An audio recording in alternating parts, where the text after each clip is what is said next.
कहानी का शीर्षक है चरित्रहीन।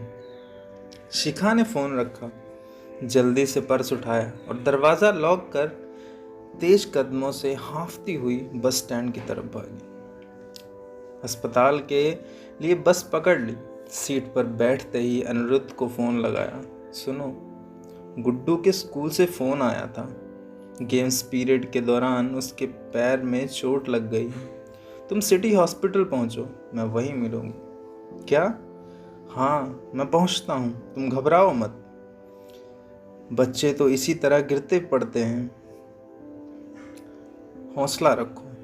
अनिरुद्ध ने शिखा को संयत करते कहा, किंतु उसकी आवाज में घबराहट को शिखा ने भी भांप लिया था। अनिरुद्ध अगर थोड़ी सी चोट होती तो स्कूल वाले घर भेजते, कुछ ज्यादा ही लगी होगी, तभी उसे अस्पताल ले गए। शिखा की आंखों में आंसू छलक रहे थे। देखो शिखा, तुम रो नहीं, मैं हूं ना, बस मैं अभी पहुंचता हूं, अनिरुद्ध ने ढांढस बताया। और तुम्हारी आज की मीटिंग? कैसी बात कर रही हो शिखा? मेरे लिए गुड्डू और तुमसे बढ़कर कुछ नहीं। शिखा को बहुत हिम्मत मिली। अनिरुद्ध का प्रेम और पारिवारिक दायित्व की तरफ उसका सकारात्मक रवैया ही उसके सुखी जीवन की दृढ़ नींव थी। उसने अपने आप को सहज करने का प्रयास किया। फोन बंद करके थोड़ा संभली तो देखा कि उसके पास वाली सीट पर कोई फैशनेबल सी युवती बैठी है। चुस्त रानी कलर का चूड़ीदार और कमीज, उस पर सतरंगी दुपट्टा, चेहरा पूरा लिपा पोता, गहरी लिपस्टिक, उसके खुशबूदार परफ्यूम से सारी बस महक रही थी। शिखा ने गौर किया कि बस में मौजूद कई जोड़े आंखें उस युवती को निहार रही थीं।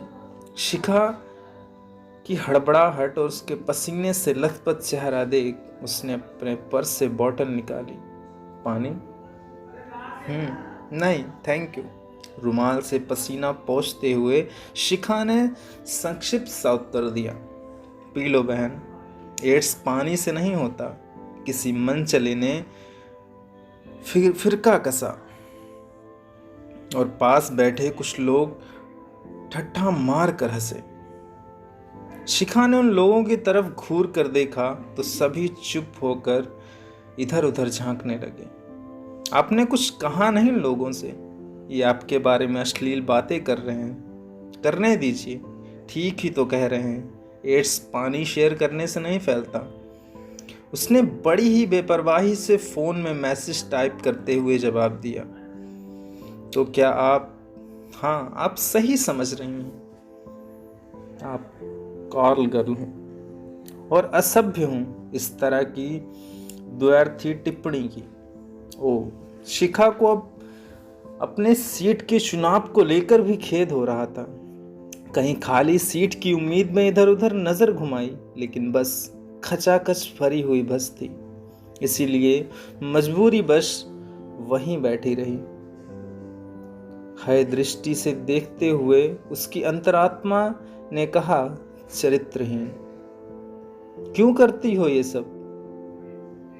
वो पूछ ही बैठी। मजबूर हूं, मेरा बेटा पिछले 3 महीने से अस्पताल में कैंसर से जूझ रहा है, उसी के लिए सब कर रही हूं। और तुम्हारे पति? शराब की लत से उसने ही इस नरक में धकेला है मुझे।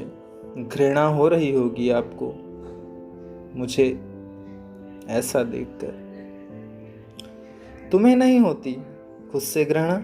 नहीं, उस चरित्रवान लोगों से तो बेहतर ही आंकती हूँ खुद को, जो साफ सफेद पोशी छवि को कायम किए हुए भी नीयत गंदी रखते हैं।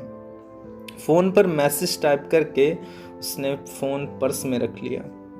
अभी अभी एक चरित्रवान और जिम्मेदार कस्टमर ने डील कैंसिल कर दी। अब बेवजह बस का किराया भी लग गया। उसने भारी मन से अपनी व्यथा शिखा से कही। क्यों कैंसिल कर दी? झिझकते हुए शिखा ने पूछा। उसके बच्चे को चोट लगी है, अस्पताल जाना पड़ा। क्या नाम है कस्टमर का? शिखा का माथा ठनका। कस्टमर का नाम नहीं होता, बस नंबर होते हैं। कहते हुए उसने अपनी हथेली आगे कर दी जिस पर अनिरुद्ध का नंबर लिखा हुआ था। शिखा के पैरों तले जैसे जमीन खिसक गई। एक मूक प्रश्न मुंह बाए खड़ा था कि चरित्रहीन ये औरत है या फिर उसकी मजबूरी का फायदा उठाकर चरित्रहीन करने वाला उसका पति या उसके जैसे लोग।